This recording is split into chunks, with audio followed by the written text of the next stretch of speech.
dear children and visitors of today's earth, I'm a lot like you. I'm a lot like both sides. I am kindness, such as the gardener and the garden, an arbiter of species and a collector of tales. I am a simple observer of his story, history I enjoy, deciphering the truths and falsehoods we see in mainstream media, hidden archives, and Akashic records.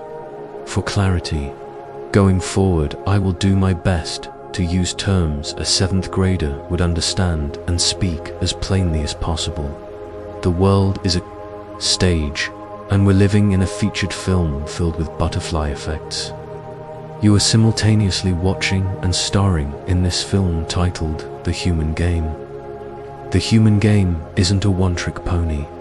It's a combination of illusions and distortions. For example, imagine if the Hunger Games, Squid Games, and Transformers were all on the same timeline. Can you wrap your head around that idea? Can you imagine what reality would feel and look like? It would look a lot like our current reality.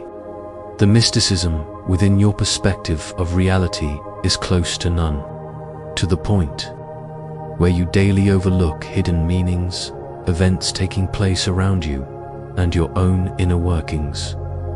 You are not at fault.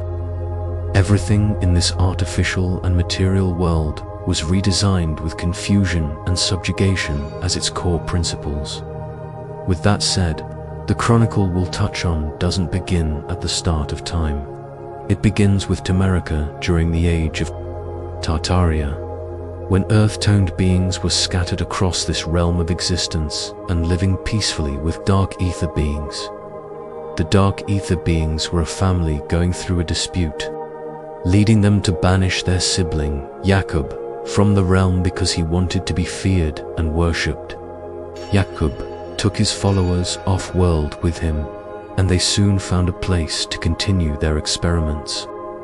Jacob desired being worshipped more than harmony.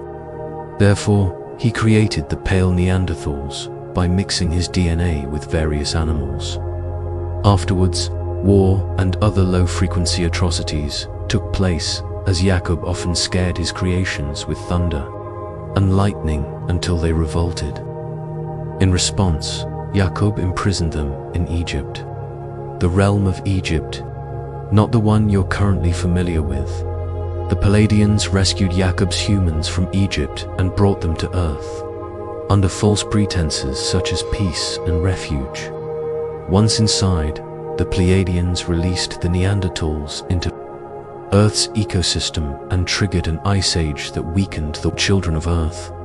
The chain of events led to a world war with the intention to control history. The world war led to the fall, where history was forgotten, religion was introduced, and technologies not native to Earth at the time were introduced, thus taking us from 777 to 666.